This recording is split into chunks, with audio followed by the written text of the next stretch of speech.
मेरे प्रिय देशवासियों, मैं आपका शुभचिंतक भिक्षु वीपी थिरोज्योति सभी के लिए सबसे पहले स्वास्थ्य की मंगल कामना करता हूं और साथ ही आप सभी देशवासियों को अशोक विजय दशमी की बहुत बहुत शुभकामनाएं।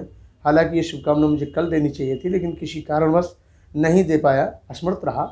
लेकिन आज मैं फिर से आपको अशोक विजय दशमी की बहुत बहुत मंगल कामना शुभकामना देता हूँ।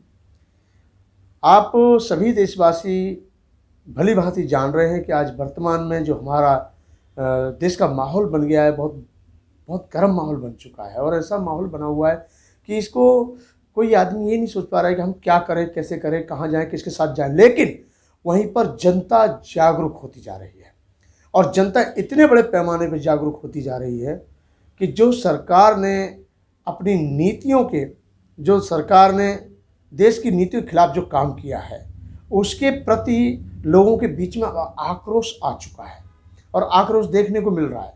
हालांकि झूठ कब तक चलेगा और झूठ कब तक छुपाया जा सकता है। झूठ कभी ज़्यादा चलता नहीं और झूठ कभी ज़्यादा देर तक, दिनों तक छुपता नहीं। झूठ पर पर्दा डालने की भी कोशिश अगर की जाए तो भी पर्दा डालते डालते एक दिन वो व्यक्ति भी थक जाता है जो झूठ पर पर्दा डालने का काम करता है। मेरे प्रिय साथियों, आप ये भली भांति देख रहे हैं कि पूरे देश में सरकार ने झूठ पे झूठ, झूठ पे झूठ, इतना झूठ बोल रखा है कि अब ये जनता जान चुकी है कि अब सच कुछ है ही नहीं झूठ के अलावा। इसके बावजूद भी जो वर्तमान में सरकारें हैं, उत्तर प्रदेश की सरकारें हैं या जहाँ भी भारतीय जनता पार्टी की सरकारें हैं, यहाँ तक कि केंद्र सरकार जो भारतीय जनता पार्टी की सरकार चल रही है, ऐसे टाइम पर भी वो अपनी उन हरकतों से, उन अपनी गलत आदतों से, अपनी गलत नीतियों से बाज नहीं आ रही है, जिससे जनता में आज आक्रोश बढ़ रहा है। और जनता आखिर चुप भी कब तक बैठे। कभी तो आत्मनिर्भर की बात की जाती है, तो कभी नोटबंदी की बात की जाती है, नोटबंदी कर दिया जाता है, कभी एनआरसी लाई जाती है, तो कभी सीएए की बात की जाती है। ना रोजगार की बात की जाती है, ना जनता के हित की बात की जाती है, ना स्वास्थ्य की चिंता किसी को होती है, ना रक्षा की चिंता किसी को होती है, ना सुरक्षा की चिंता होती है, ना हम बहु बेटियों के मान सम्मान की चिंता हो सकती है। ये बड़े दुख की बात है। बहु बेटियां सुरक्षित नहीं हैं, बड़े बूढ़े बुजुर्ग अपने स्वास्थ्य को लेकर चिंतित हैं, युवा पीढ़ी करोड़ों की तादाद में रोजगार के लिए, रोटी के लिए, अपनी रोजमर्रा की जिंदगी का यापन करने के लिए दर दर की ठोकरें खा रही है। आखिर ये झूठ कब तक जनता बर्दाश्त करती रहेगी? झूठ पर पर्दा कब तक डालते रहोगे? लेकिन मैं तो बड़ा ताज्जुब में हूँ ये देख देख करके कि कम से कम आदमी को कुछ लाज, लज्जा, शर्म, हया कुछ तो होना चाहिए, परंतु यहाँ कुछ ऐसा देखने को ही नहीं मिल रहा है। यानी हमने झूठ बोला कि हम 15 लाख रुपए देंगे, हम अच्छे दिन लाएंगे, 2 करोड़ लोगों को नौकरी देंगे साल के हिसाब से, और यहाँ 2 करोड़ नौकरी देने की बजाय सरकार अब तक 12 करोड़ नौकरियां छीन चुकी है। आप पूरा देश जानता है, भली भांति जानता है। इतना ही नहीं, अच्छे दिन तो छोड़िए, जो लोग रोजी रोटी अपने कमा रहे थे, सुख शांति से टुकड़ा खा रहे थे, उनके मुंह से भी निवाला छीनने का काम किया है वर्तमान की केंद्र सरकार ने। और जो राज्यों में सरकार चल रही है, भारतीय जनता पार्टी की सरकार है, उन्होंने निवाला छीनने का काम किया है, लोगों को अपंग बनाने का काम किया, लोगों को मजबूर बनाने का काम किया, मजदूर बनाने का काम किया है। यहाँ तक कि सरकारी अधिकारियों पे बहुत सारी गाजगिरी हुई है। मेरे प्रिय देशवासियों, मैं एक बात बताना चाहता हूँ, विशेष मुद्दे पे भी मैं आऊँगा। अभी लगभग मेरा 1 महीने का टूर उत्तर प्रदेश का रहा। हम बात एसटी की नहीं कर रहे, बात एससी की नहीं कर रहे, बात ओबीसी की नहीं कर रहे, बात बैकवर्ड की नहीं कर रहे, बात जनरल कम्युनिटी की भी नहीं कर रहे। सवाल है इस समय पर युवा पीढ़ी, हर समाज का दुखी है रोजगार के लिए, रोटी के लिए, अपने आगामी भविष्य की चिंता को लेकर के चिंतित है। आखिर मैंने कई जगह पर पूछा, मैंने वहाँ पर ब्राह्मण समाज को भी देखा उत्तर प्रदेश में, ठाकुर समुदाय के लोगों को भी देखा उत्तर प्रदेश में, और भी लोगों को मैंने देखा उत्तर प्रदेश के अंदर। जब मैंने उनसे बातचीत की तो हर समाज के मुंह से एक गाली सी निकलती है कि ये कोई सरकार नहीं है, यह भ्रष्टाचार है। आए दिन कोई ना कोई नमूनों में लोगों को फंसाए रखा जाता है, कहीं ना कहीं नमूने पेश किए जाते हैं। और इस समय पर साहब कोई बड़े से बड़े अधिकारी इस नौबत भी ला चुके हैं अपने मन में ऐसी नौबत ला चुके हैं। कईयों ने तो मुझसे कहा, बोले भंते जी अब सरकारी नौकरी करने का दिल ही नहीं करता, क्योंकि इतना डिप्रेशन दिया जा रहा है, इतना टॉर्चर किया जाता है, इतना मानसिक तनाव दिया जा रहा है जो अननेसेसरी, कोई लेना नहीं, कोई देना नहीं, कुछ नहीं। और कई लोग तो यहाँ तक कह बैठे कि हमारा तो कभी कभी मन करता है कि हम आत्महत्या कर लें। कोई व्यक्ति तो ये कहता है, पुलिस अधिकारी कहते हैं कि कोई तो ये कहता है कि बनते ही ऐसा मन करता है अब हम रिजाइन देकर के अपने घर बैठ जाएं, क्योंकि सरकार जो काम कराना चाहती है वो काम कराती नहीं, सरकार हमसे उल्टे सीधे काम कराती है। सबसे बड़ा मुद्दा आपके सामने हाथरस कांड है। आप ये देखिए, हमारे माननीय प्रधानमंत्री उत्तर प्रदेश के मुख्यमंत्री जी की पीठ थपथपाते हैं और कहते हैं ऐसे कुशल मुख्यमंत्री जी हमारे उत्तर प्रदेश में जो सुशासन चला रहे हैं। अरे सुशासन चलाते हुए भी ये हाथरस का कांड कैसे हो गया, एक बात। और ये एक हाथरस कांड ही क्यों,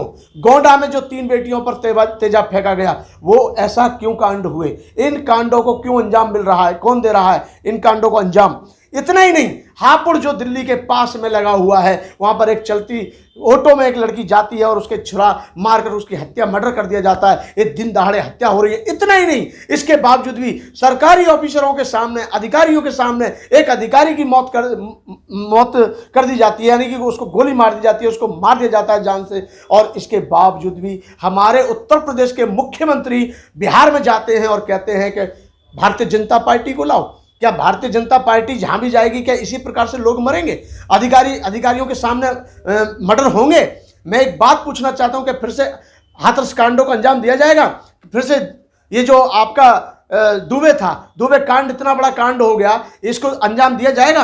हालांकि मैं ये नहीं कहता कि सरकार सारे काम गलत कर रही है, सही कर रही, मुझे नहीं पता, लेकिन वर्तमान में मैं ये जानता हूं कि अगर भारतीय जनता पार्टी अगर अपने जुमलों से बाज नहीं आती है तो ये देश की जनता सबक सिखाना जानती है अच्छे से, क्योंकि देश की जनता भोली नहीं है, भोली भी है, सीधी भी है। लेकिन जब उसको जिस दिन ये एहसास हो जाता है कि हमारे वोट का दुरुपयोग किया जा रहा है, हमारी आस्था का दुरुपयोग किया जा रहा है, हमारे जान पहचान का दुरुपयोग किया जा रहा है, हमारे सीधेपन भोलेपन का नाजायज फायदा उठाया जा रहा है, तो जिस नेता को ये उठा करके सर पे बिठाती है, यही देश की जनता, यही भारत की जनता उस नेता को मिट्टी में मिलाने का भी करने का काम करती है। क्योंकि झूठे वादे, जुमले, बड़ी बड़ी बातें, इनसे राशन नहीं आते हैं। राशन के लिए तो कर्म चाहिए, कर्म करना पड़ता है और लोग करते हैं, लेकिन आज की सरकार वर्तमान में उनको कर्म भी नहीं करने दे रही है।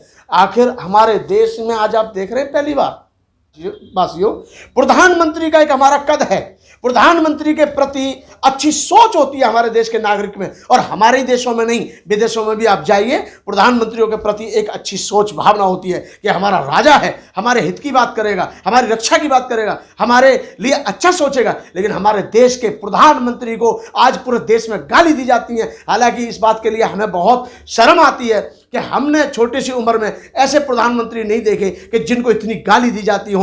यहां तक कि रावण की जगह कल की जो विजयदशमी गई है, इसी में कल तो रावण की जगह पर मोदी जी के पुतले फूके गए, मोहन भागवत के पुतले फूके गए। इतना ही नहीं, अंबानी जी के पुतले फूके गए, इतना ही नहीं, योगी के पुतले फूके गए। ये पहली बार ऐसा देखने को मिल रहा है कि आज जनता इतनी दुखी हो चुकी है इनके क्रियाकलापों से, इनकी कूटनीतियों से, इनकी जो घिनौनी नीति है उनसे इतनी दुखी हो चुकी है, परेशान हो चुकी है, लाचार हो चुकी है, और वो आज अपना आक्रोश कहीं ना कहीं दर्ज करा रही है।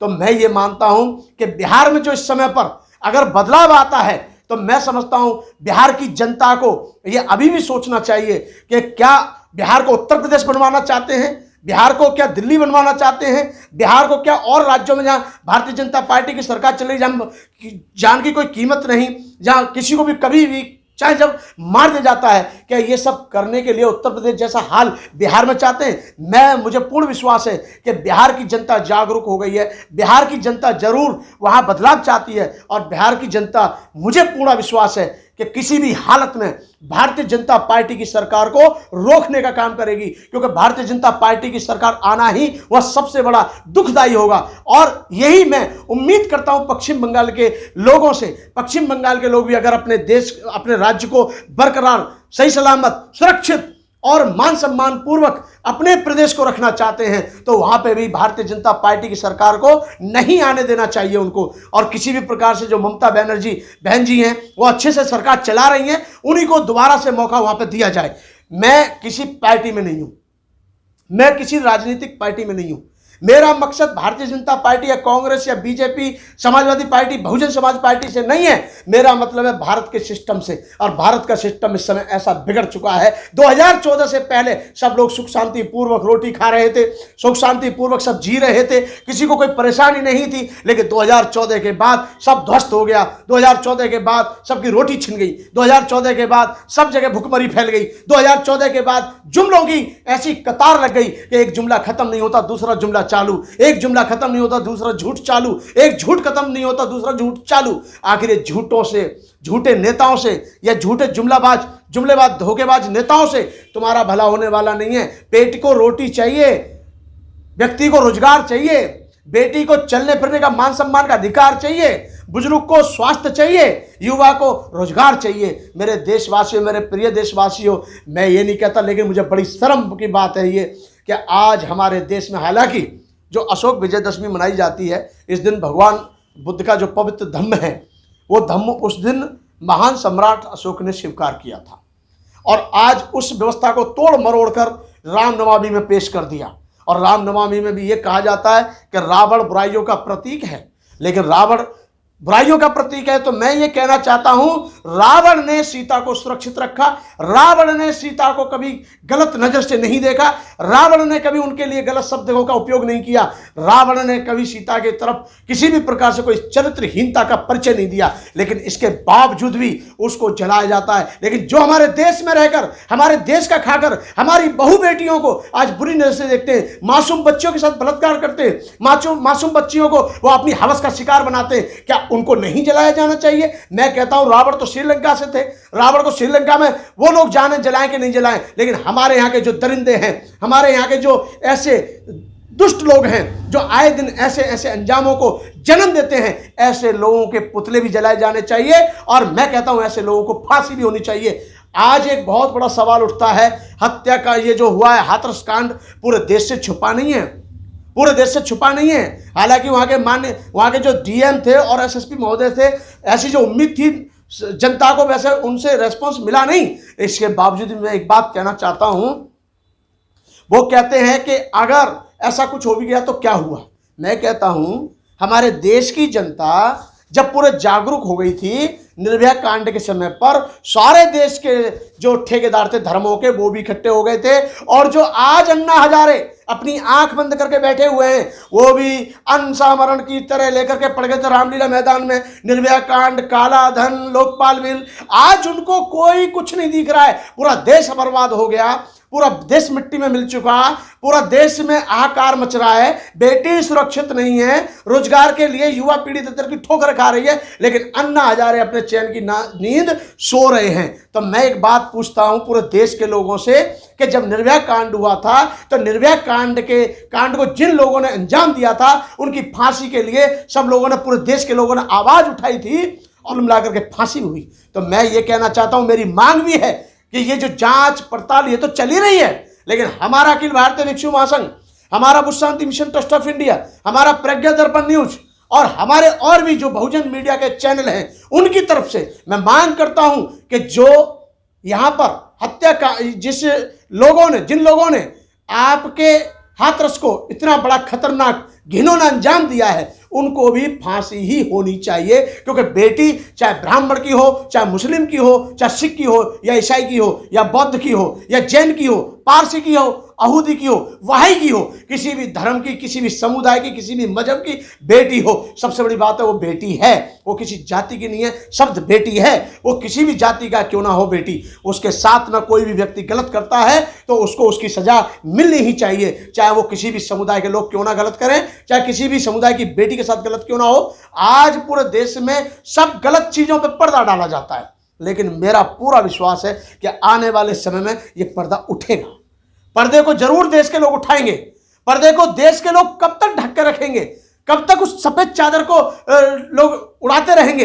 काले पे सफेद चादर कब तक उड़ाते रहोगे?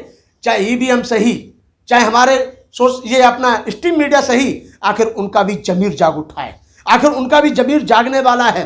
वो कब तक सोते रहेंगे? जब तक सोते रहेंगे शोषण का शिकार होंगे। लेकिन जिस दिन उनका भी कोई ना कोई जमीर जागेगा, हमारे देश के IAS IPS अधिकारियों का भी जमीर आज भी जगा हुआ और आगे भी जागेगा, मुझे पूरा विश्वास है। गलत नहीं होने देंगे, क्योंकि सिस्टम बहुत इस समय बिगड़ चुका है देश का। और दोबारा से सिस्टम बनाने के लिए लोग जो कहते हैं 70 साल 70 साल 70 साल, महोदय माननीय प्रधानमंत्री जी की पूरे कैबिनेट मंत्रिमंडल को मैं याद दिलाना चाहता हूं, आप झूठ बोलना छोड़ दो पहले तो। क्योंकि आपने जब 2014 में जब चुनाव लड़ा था तो सबको यह कहा था कि कांग्रेस को 60 साल और हमको 60 महीने, यानी कि 60 साल की आपने बात कही थी, जिसमें भी 6 साल के लगभग अटल बिहारी प्रधानमंत्री जी रह चुके थे, उसमें से कटौती कर दी जाए, 6 साल वो हो गए और 6 साल से आप 12 साल से तो आप इस देश की हुकुम राज संभाल रहे हो, इस देश की सत्ता पे आपका कब्जा है। इसके बावजूद भी, इसके अलावा मैं आपको याद दिलाना चाहता हूं, सब लोग कहते हैं कि 70 साल में कांग्रेस ने देश को बर्बाद कर दिया। मैं एक बात पूछना चाह रहा हूं, वो कांग्रेस की ही देन थी, जिनको बेच बेच के आज देश का गुजारा हो रहा है। ये उन्हीं की धरोहर बेची जा रही है। अगर उन्होंने कुछ नहीं किया होता तो आप कहां से बेचते? आप उन्हीं की कंपनियों को बेच करके, आज उन्हीं के जो विभाग थे उन्हीं को निजीकरण करके, प्राइवेटीकरण करके अपने देश का गुजारा कर रहे हो। आपको तो एहसान बंद होना चाहिए कांग्रेस का, आपको तो एहसान बंद होना चाहिए उन सरकारों का जिन्होंने इस देश के लिए कुछ किया था, जिनको बेच करके आपकी गुजर बसर चल रही है। क्योंकि अगर वो वस्तुएं ना होती, वो देश की धरोहर ना होती, तो आपका इतना वजूद नहीं कि इस देश को चला सके। क्योंकि आपके पास तो फेंकू भाषण है, और फेंकू भाषण से देश नहीं चलता। देश चलाने के लिए अच्छी सोच, अच्छी सूझबूझ, यानी सूझबूझ चाहिए, और एक अच्छी भावना। क्योंकि प्रधानमंत्री किसी पार्टी के नहीं होते, प्रधानमंत्री किसी एक विशेष समुदाय के नहीं होते, प्रधानमंत्री देश के होते हैं। क्योंकि देश की जनता को प्रधानमंत्री पे पूरा भरोसा होता है, पूरी उम्मीद होती है, और हक है हर उस नागरिक को जिसने वोट दिया है और वोट नहीं भी दिया है। हक है उस व्यक्ति को जो इस देश में रह रहा है, हक है उस व्यक्ति को जो भारतीय संविधान के प्रति आस्था रखता है। तो मुझे पूर्ण विश्वास है कि ये घपोल संघ वाली बातें, गपोल संघ वाली बातें, फेंकू भाषण, चलते फिरती बातें, बड़े बड़े जुमले, ये आप झूठ बोलना बंद करो। देश की जनता जान चुकी है। 135 करोड़ जनता आज देश आपकी सरकार का विरोध कर रही है। 130, 32, 35 करोड़ जो भी जनता है वो आपकी हर नीति का विरोध कर रही है। तो आपको इस बात का खुद एहसास हो जाना चाहिए कि हमारी जितनी जुमलेबाजी चलनी थी वो चल गई, अब नहीं चलने वाली है। तो अब तो आपको कम से कम शांत रह करके अपनी 5-4 साल की सरकार पूरी कर लो, और अगली बार तो आप आने नहीं हो जीत करके, ये आप भी जानते हैं भली भांति। तो लेकिन मुझे पूरा उम्मीद है, लोग कहते हैं मन की बात, मैं प्रधानमंत्री जी जब आप शपथ ले रहे थे, जब आप उस समय पर जब बड़े बड़े भाषण देते थे, जब ये कहते थे कि मनमोहन सिंह हमारे देश के प्रधानमंत्री हैं, कैसे वहां से आईडीएस आ गया, कैसे ये आ गया, कैसे वो आ गया, कैसे रक्षा घुसे, कैसे आतंकवादी आ गए, तो वो तो प्रधानमंत्री आज आप भी हैं। तो इतना बड़ा मैं इशू नहीं कहूँगा, लेकिन मैं ये कहूँगा कि आप दूसरों के जो लिए बोलते थे, आज हत्याकांड जो आपका यहाँ का कांड हुआ हाथरस का, स्मृति ईरानी कौन सी जगह चली गई? बड़े बड़े संत हमारे देश में जो तीसरे दिन चले आते हैं टीवी पर, वो सब के सब कहाँ चले गए? मैं तो धन्यवाद देता हूं उन स्ट्रीम मीडिया वालों का, उन सोशल मीडिया वालों का, कि जिन्होंने उस आवाज को देश की नहीं बल्कि विदेशों में कोने कोने तक पहुंचाने का काम किया, और सरकार की आंख खुली। हमें पूरा विश्वास है सीबीआई पर, हमें पूरा विश्वास है हमारे देश के माननीय प्रधान न्यायाधीश पर और उच्च न्यायालय पर, हमें पूरा विश्वास है हमारी सरकार पर। लेकिन फिर भी मैं ये कहूँगा कि अपने झूठे जुमलेबाजियों से बाज आ जाओ, नहीं तो ये देश की जनता आपको अच्छी से जानती है और अच्छे से मिट्टी में मिलाने का काम करेगी। आप सभी को मैं इतना कहना चाहूँगा पुनः कि ये बिहार सरकार में जो चुनाव आ रहे हैं, दोबारा से ये गलती मत कर देना जो आपने केंद्र के लिए की है, वो गलती मत कर देना जो आपने उत्तर प्रदेश के लिए की है, वो गलती मत कर देना जो आपने मध्य प्रदेश में तो हालांकि सब जानते हैं कैसे सरकार बनी, लेकिन वो गलतियां मत कर देना जहां पर आज हमारे आरएसएस की सरकारें बैठी हुई हैं। मैं एक बात पूछना चाहता हूं, हमारे देश के राष्ट्रपति का तो कोई सम्मान होता ही नहीं, लेकिन फिर भी कोई बात नहीं, हमारे देश के महामहिम राष्ट्रपति जी हैं, हम उनका सम्मान करते हैं, फिर भी कहीं कहीं पर उनको नहीं पूछा जाता है। मैं ज़्यादा ना कहते हुए यही कहूँगा कि वक्त आ चुका है जागरूक होने का, वक्त आ चुका है जागने का, और वक्त आ चुका है सही और गलत को पहचानने का, और वक्त आ चुका है अपने जो आपने शोषण झेला है, जो आपने भुखमरी देखी है, अभी ज़्यादा दिन नहीं हुए, जो आपने आज मुझे इतना बता दीजिए कि आपकी गाड़ियां रैली में जाने के लिए तैयार हो गई हैं, आपके लिए हर चीज। जब आप कई सौ करोड़ की एलसीडी बांट देते हो, लेकिन जब आपके ऊपर ये कोरोना वायरस की मार पड़ी, बिहार का आदमी किस तरीके से रोया, बिहार के आदमी के पैरों में से किस प्रकार से खून चला, बिहार के आदमी ने कितनी पीड़ाएं झेली हैं, झारखंड के आदमी ने कितनी पीड़ाएं झेली हैं, पश्चिम बंगाल के मजदूर भाइयों ने कितनी पीड़ाएं झेली हैं, और पूरे देश के लोगों ने कितनी यातनाओं का सामना किया है, कितना परिश्रम किया है। ये रुलाने वाली वही सरकार है जो सिर्फ जुमला देती है, आपके लिए किसी काम की नहीं होती है। मेरे देशवासियों, अब आपको ऐसे मत भूल जाइए जैसे नोटबंदी में आप लोग भूल गए थे। कितने लोग कतारों में मरे थे, कितने लोगों बेटियों की शादियां टूटी थी, कितने लोग गम में आकर के मर गए थे। उन दिनों को भूल करके फिर इनकी झूठी बातों में आ गए। मुझे पूरा विश्वास है कि बिहार चुनाव और पश्चिम बंगाल का चुनाव इनके झूठे जुमलों का जरूर पर्दाफाश करेगा। मैं यही आप सभी देशवासियों से कामना करता हूं। आप सभी को साधुवाद।